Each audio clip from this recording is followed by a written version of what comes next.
This is a reading from the book, The Life and Teachings of the Masters of the Far East, Volume 4. Before I begin reading this book by Baird Spalding, I will tell you that the subject at the beginning of this book is all about what the Masters have to say about something that is on the mind of a lot of people now, which is the New World Order. And that is something that scares a lot of people because they don't understand what actually the New World Order is. And I think the Masters in this book, who actually live the truth that they teach, shed the most light on what this is. And it will be good for people to hear this now, because perhaps that's what we are moving toward right now. And I'm going to begin with Chapter 1, talking about the Great White Brotherhood. This White Brotherhood, it is no sense in meaning a race consciousness, but the white light, which is inclusive of all colors. So please do understand it in that way. Chapter 1, Great White Brotherhood and World Peace. Before going further in the study of certain underlying laws and facts regarding the teachings of the Masters, it is well to consider the scope their vision covers. One must enlarge his mind and outlook upon life to that in which the Masters work in order to fully understand the full purport of their teachings. At this time we will deal chiefly with the field to be taken into consideration and the general trends of mankind in order that we may fully adapt ourselves to the work that is before us. It is necessary to know the nature and scope of a field of work before selecting the tools and laying down a plan for tending the field. We must know to what the field is adapted, what crops are to be raised, and to what end the cultivation is to be directed. There must be a purpose back of all work, and it is far beyond the reaches of what we commonly call our own individual nature. Each man's nature, in one way and another, is vitally associated with the life and well-being of every other individual in the world, and what affects one must in some degree affect the rest of humanity. I feel that this discussion of peace should be very general, because everyone is interested. The fact is that the world is becoming peace-minded, and that people are saying that we have had enough of war. People are beginning to understand that war is not a natural condition, and to understand that all those who assume the role of providence by setting themselves up as the embodiment of perfect justice, the creators of happiness, are only deceivers. Peace and happiness, the heart's desire of all humanity, is not a gift to be bestowed upon mankind, but has to be earned by honest effort. There is not such a thing as political miracles.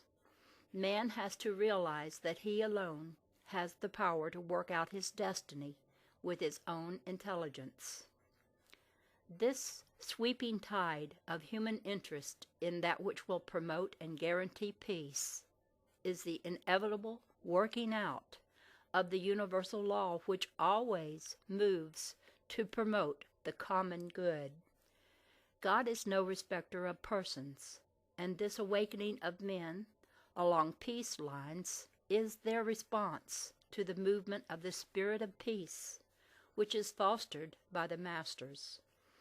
Only as the individual identifies himself with universal law can he expect to find his individual good, for it is inseparably united with the individual good. It is inseparably united with the common good. For this reason, true progress is slow and suffering is great. There is a great brotherhood throughout the world, who have been working for peace for thousands of years. They are back of every movement for world peace and are becoming stronger and stronger all the time. There are now about 216 groups throughout the world. Now remember, this was written back in 1948, so that number has probably grown quite a lot. There is always one central unit as a first or centralizing body, and 12 units which surround that unit, giving it more force and power. They are working also for the enlightenment of the whole world. These groups are really composed of human beings who are actuated by the high thought of the White Brotherhood. All of these groups work together. There is very strong thought coming to the whole world for peace and enlightenment as well. There are many misconceptions regarding the White Brotherhood. It must first be understood that they never make themselves known as such, nor are they exclusively back of any outer organization or organizations. They are universal in their function and purpose. They definitely work with the universal law to universal ends, and any individual or group working toward the same ends without selfish or group motives may receive their full support. This support may be known on the part of the man, but it is more likely to come in the form of an unknown stimulus. That is, the help is not likely to assume the form of that coming from any definite place or person. Those receiving this support are conscious only of the help or influence. The League of Nations originally was an instrument of the White Brotherhood, but it was misused in many ways by certain nations and individuals. It will, however, come back under the guidance of the Brotherhood, but sometime in the future. The birth of a new order is in process. We are witnessing right now the destruction of an old civilization. The White Brotherhood will assert itself positively on the most important issues when the time is propitious. The time has come when there can be no halfway ground in this purification of the race. Whether or not individuals or groups array themselves against the common good in this day. The mills of God grind swiftly at times and also finely. Only from the shiftings shall the selfish and aggressively grasping rear a new life structure. It were far better to unify oneself with purely creative motives than contribute